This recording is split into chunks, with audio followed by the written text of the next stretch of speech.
Okay, a couple of questions. Some questions have come in.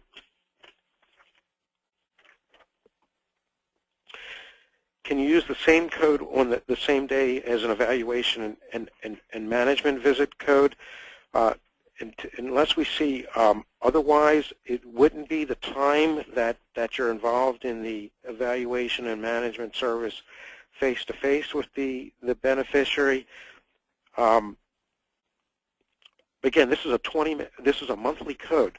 So after your evaluation, well, chronic care management services are being rendered, and you have an evaluation and management service, any day of a month with a patient, then that medically necessary evaluation and management service stands alone on it by itself.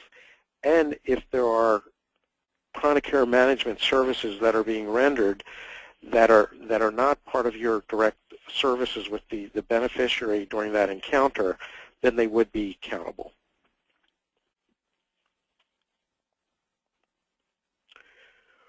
Regarding access, providing a beneficiary with a means to make contact with healthcare providers, urgent care. The majority of patients have moderate to advanced dementia, and the durable. This is questions about a durable power of attorney. Or conservator is the agent, not the patient. I would assume this person may be considered the beneficiary.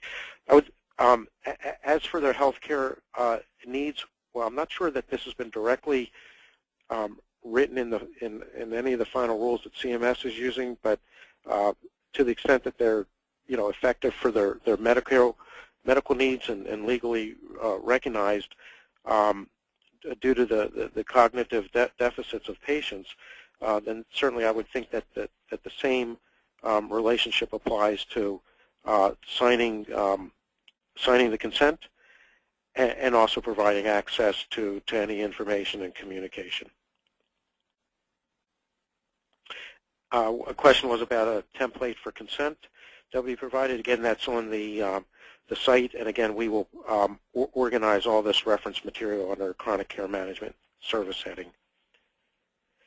Is it recommended the provider document the start and stop time? And again, this would be really the start and stop time of any of your staff rendering service that is countable towards the 20 minutes. Certainly would say that makes it more ironclad. Would think that also describing in a narrative that 5 minutes were spent, 10 minutes were spent, and as part of the documentation by yourself, RN, social worker, medical assistant, of what the service accountable toward the chronic care management service was rendered, would also suffice. Again, start and stop time would also be one approach to certainly making sure that is well documented. We do not see that it is required. If anything changes with that, we'll let you know. But as long as the time is noted as part of the documentation. Also realize, while we talk about the care management and we speak about others in your practice with you, the code is available to use for solo physicians, nurse practitioners, et cetera. The claim is submittable by physicians and nurse practitioners and physician assistants. If you're practicing on your own, or you do not have any staff such as RN, social workers, the paraprofessionals, et cetera, nonetheless, the chronic care management services you've been rendering, again, external of that face-to-face encounter, are countable, documentable, countable, and payable by Medicare. This is not restricted in terms of any sort of group size or anything like that. Also, there was no specific staffing requirement by Medicare. Initially, there was some idea of requiring certain staffing in order to be rendered and paid for the service. That doesn't exist. However, it's just the clinical staff requirement. So again, our Academy members who are in solo practice, the service is available that you've been rendering for you to document and to be paid as well.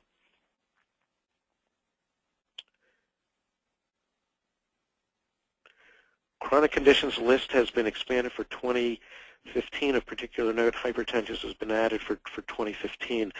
I don't know if this is pointing to a Medicare a chart book, et cetera, but in terms of diagnostic language, there is no prescribed list that we've seen of chronic conditions that Medicare has expressly provided that are the ones that are valid or support the code use. We'd want to go back to the ones that are that would last at least 12 months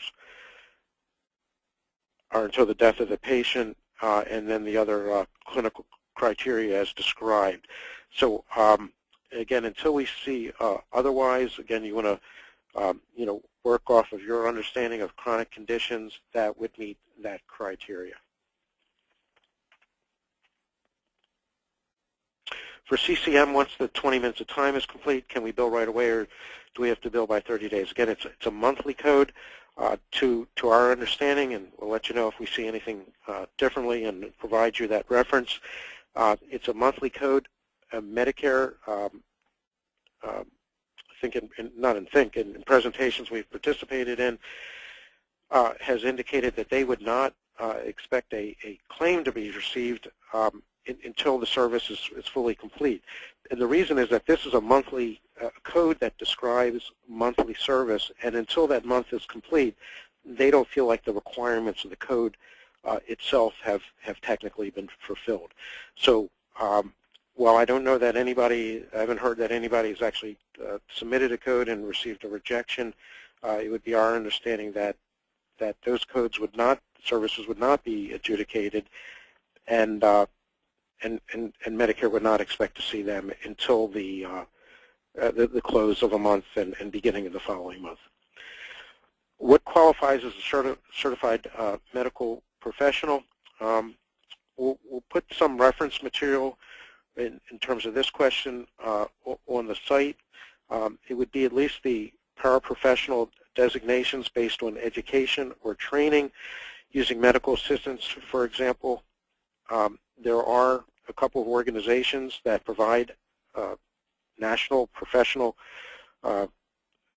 certification of medical assistants based on programs that have been accredited for that training across the country. One organization will now only go by the completion of those training, those programs by education and clinical time spent. Another organization accepts some experiential qualification, and those exist for medical assistants, for example. Others would be so those would be designations that are also recognized in the professional realm, and would also be recognized on a state level as well. Again, we have not seen any material that supports the idea. Well, first of all, we have the clinical staff issue to meet, and we've not seen any material that would support the idea that administrative staff in and of themselves, though trained, would meet the definition of clinical staff.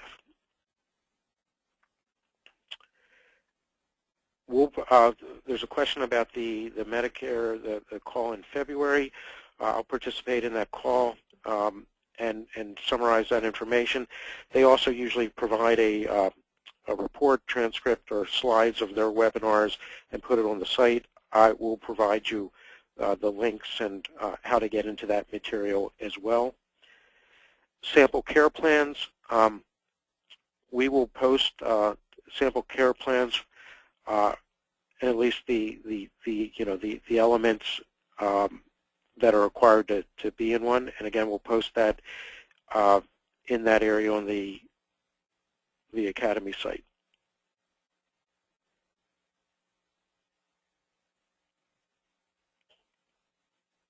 Is it just non-face-to-face time that counts when you see a patient that counts towards the 20 minutes? I'm glad this question came in. After some discussion with other organizations, and again, until we see otherwise, the chronic care management code was really to encompass and begin to pay you for services that you were rendering that outside of that direct face-to-face encounter with the patient. So the services are considered for any time that you're non-face-to-face with the patient. So encounters that would go towards and even some time build-up that would go towards an evaluation and management claim would not be countable when you're face-to-face with the beneficiary.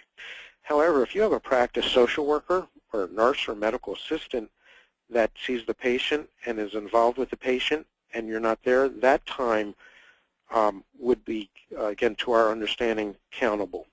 So again, there's no double counting of your time during an evaluation of management that you're going to submit under the E&M codes. You know, with this service, it would be services that you're rendering and coordinating care, not with the patient and their residence. However, if one of your staff was involved with the beneficiary, again, then that's services that are rendering care management, and you're not involved during a billable evaluation and management service. To our understanding, that service would be documentable and countable. Much of the elements are provided during an E&M visit. How would we suggest these elements be handled better by another clinician at another time?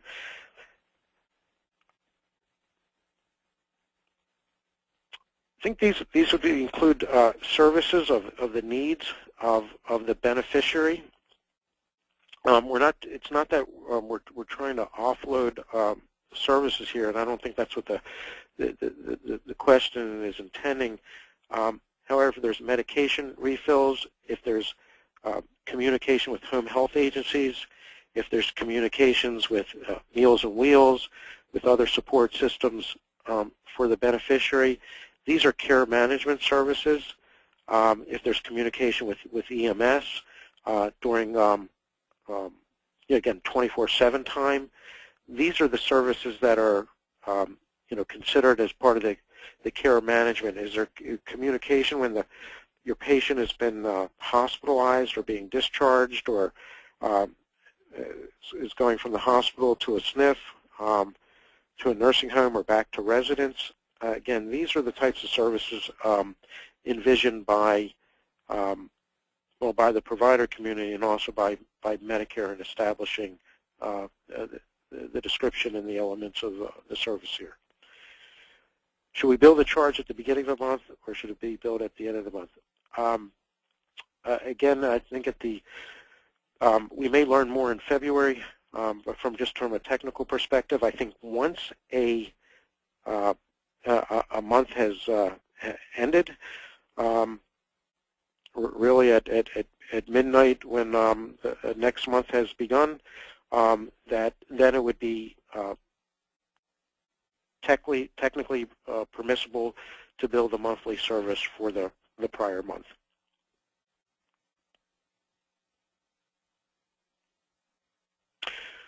What happens if we have one provider get the patient to sign the chronic care management consent form, but that provider leaves the practice and another provider starts seeing the patient? Do we have to get another consent form?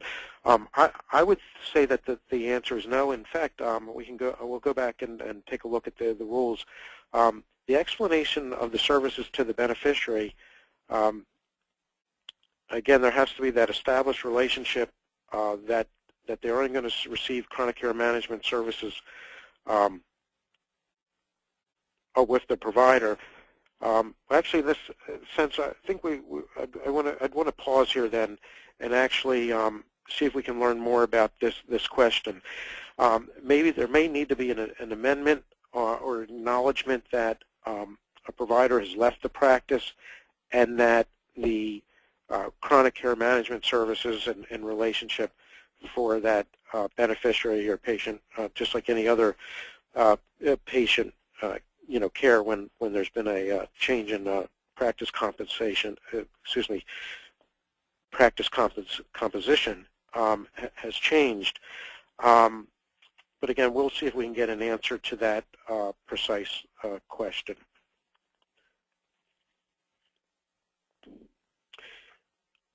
If a patient has chronic issues but is stable, do they qualify? Now, again, I would look at go back to the criteria that was established for the service, and those conditions have to be met. It is really not envisioned for the stable patient, because it's also not envisioned that the stable patient is going to be requiring your services, particularly a lot of services that are non-face-to-face and can occur 24/7. And again, we can see the second bullet, bullet item here that suggests that. So it's really not for your well-managed stable patients. If a provider has a patient sign a form, doesn't leave the practice, but another practice provider starts seeing them regularly, do we still bill under the original provider or who had to sign them? Here I would just follow the documentation of if you're in a practice that's not, if you're billing under, well, certainly it's under the NPI of whoever's rendering the service, and then the TIN of the group. It is okay for other providers, physicians, nurse practitioners, et cetera, to see the patient as that professional. And again, it is also okay for group and non-group, non-W2 other providers to render service. So in this situation, unlike the one where the provider is actually left, is no longer practicing with the group, I would build the services under whoever has rendered and documented the service. I think that would control, and again, because chronic care management services are not restricted to one professional 24/7, that would be appropriate again to having whoever's rendering the service really caring for that patient and documenting services that they'll go out under their NPI and the TIN of the group. And again, if we see anything differently, we'll provide you that information. With regard to the need to make the care plan available to others, does this mean electronic access to your EMR to access this plan? No, the electronic availability has to be that, no, not everybody has to be on the EMR in a care group or in a larger call or coverage arrangement, et cetera. We may be, again, hopefully heading towards a future of greater interoperability and communication. But if the information, that clinical content, those elements that are required are available in electronic and, of course, a HIPAA-compliant form and can be transformed electronically, that is what needs to be viewed in order for the services to count towards the chronic care management from those not seeing the entire medical record at a time 24/7. So if someone would have to be able to see that content electronically in order to render services that then become documentable and entered into your electronic health record. Again, so the content, those elements that needed to be available, that touched on the continuity of care record, et cetera, those would have to be available, accessible. Others are using various cloud-based solutions, et cetera, for the records to be available. And then again, to the extent HIPAA compliant, someone may not be sitting and accessing your complete EMR system and software. but they are able to see those pieces of the patient's medical record.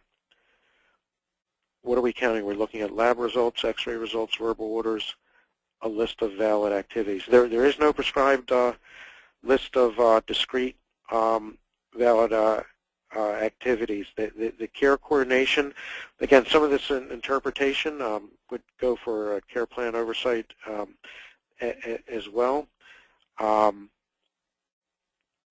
Again, the elements of service that we were reviewing is as discrete a description as provided thus far, and actually we've been encouraged in matters of technical questions like this not to desire a technical listing, because then we're only going to get restricted to a prescribed list, and then all your other activities will, and activities that we can't envision now would not be available, and then it always would be a process of negotiation and rulemaking of what's countable and not countable. So if you look at, again, elements that fit within these, the broad categories of care management, the patient-centered care plan, and the care coordination, that those will be the guideposts. A monthly log sheet to document services data in minutes, like logging CPOs. I'm glad this question was asked, because actually logs are not sufficient documentation. We do have information from Medicare, and actually we've seen it. Not only is it in the Medicare regs, but we've also seen it as a follow along to audits of practices rendering CPO. Medicare does not consider logs to be documentation. Documentation in the medical record is the documentation of the service. Logs are only what they consider as logs or ticklers of counting minutes towards billing, but they are not the underlying documentation. So here, and while there may be some logs that are floating out there in the literature to add up time, that one can consider that, just like, as I mentioned, the fields to count time from an electronic health record. That's fine from a matter of queuing up the time and alerting the practice that the minutes have been met. However,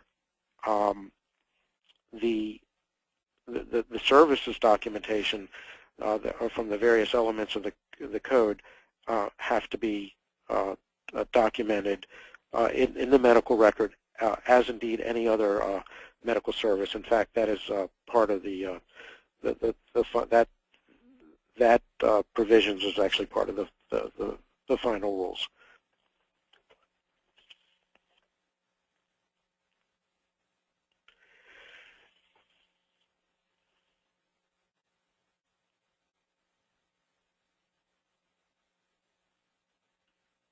If a patient is stable but needs to be seen at least every 3 months, would that qualify as chronic care management? I am not a clinician. I've been privileged to be around and working with many of you for many years. However, I think we just need to use the guideposts that are provided in the code description, and the fact that we're seeing a patient every 3 months, to me, that actually would suggest more of a management function rather than a chronic care management service function that is really placing the patient at significant risk of death, acute exasperation, decompensation, or functional decline. I think it's really envisioned that we're doing something more on an ongoing basis, and I'm also not suggesting that the code is used 12 months of a year, except to the extent that the chronic care management services, again, are really being rendered 12 months of the year. And for many of your patients, that might be the case, or for a patient it might be 1 month a year, and then So that's all that was required. So I wouldn't, I don't know that I would work from a, and I know the Academy members, and we have a unique patient population, membership and patient population that differs from office settings. I wouldn't necessarily look at scheduling and scheduling 4 times a year as meeting the requirements. I would really look at what's here on this this slide here as driving our decision making as to the meeting of the requirements and eligibility for the code. Being viewed means that physical therapy nursing agencies have access to an electronic format. The time, this is a good question.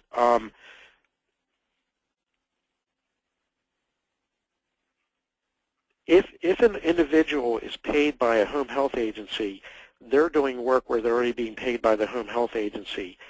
You can't count their time as part of your care coordination time. So I'm actually glad this question has come up.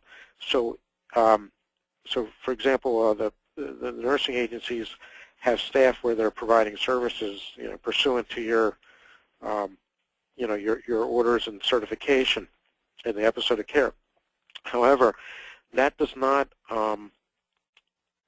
there is already payment from Medicare for their for that care, and so that care would not count as yours. Alternatively, if somebody in a coverage group has gone out, nurse practitioner, physician, etc., and has access to that the EMR, those important elements, it's provided you the documentation, and then that's indicated in the medical record of the practice, then that's the type of time that's countable. Also, they would not be billing chronic care management out of their practice. Again, the chronic care management, only they might be billing their evaluation management service for the coverage perspective and seeing the patient. However, again, only one, the chronic care management services is only being coming out of the relationship with the provider in the one practice per month. Letter writing and completing forms part of chronic care management. And I think I'm going to pause on answering this question, and I think I'd like to wait until February to respond to this this question to see if it's really met the concept of what's considered for chronic care management. Well, again, if this is care management, it would. I guess I'm just kind of going to discuss out loud. If this is really not different than telephonic communication, but if it is, again, arranging the services that are fit the other requirements for the chronic care management, I don't know that the mode of the communication changes. I mean, that's not, all the care coordination does not have to happen electronically. It's just certain elements of the service, the availability of pieces of the medical record, etc. Again, we'll make sure that we keep this question in mind, but I don't know that it's the mode of the care management and care coordination that's at issue here, so much as to the extent that it in fact occurs.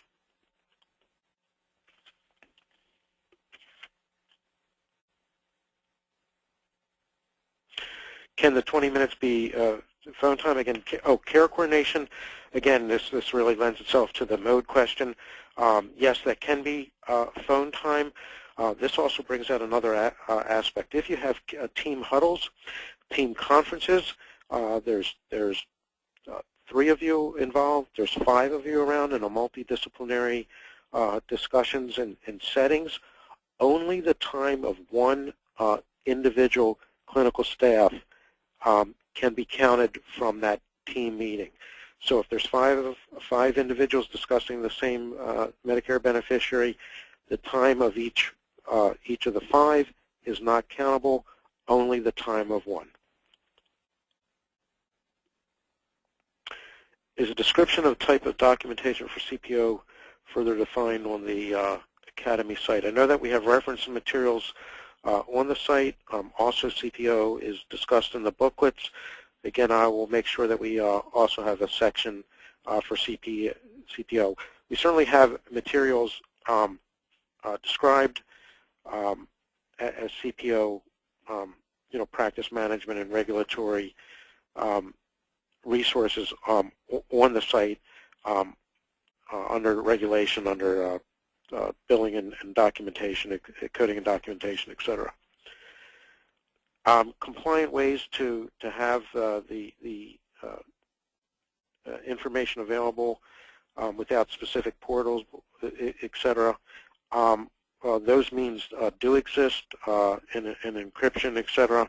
So those do exist. So again, we don't have to be on the same EMR to provide access to the information, to the aspects of the medical record that are required, so that others viewing it, that time of their service can be counted within one's practice. Okay.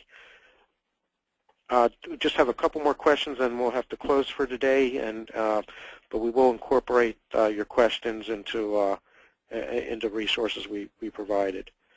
If a patient withdraws consent for CM, what do we actually stop doing for them? Actually, this is since you may have been already rendering services for which you're not being paid. Well, it would be. Actually, I think that this is more subject to is more of a professional ethics discussion than a regulatory one, or a coding and documentation one. If there's services now that we really have been rendering all along, and now we're documenting them, or we've always documented them, and now we're being paid for them, that you're not turning them off. It's not my recommendation, and I don't think Academy members would turn off their services. I think it would be the aspect of a beneficiary that was receiving a lot of, and I'm going to use a non-house call practice. Let's consider that, because again, these codes are not specific to Academy members, to primary care providers, but they're really a code that's now available in the Medicare system across the country.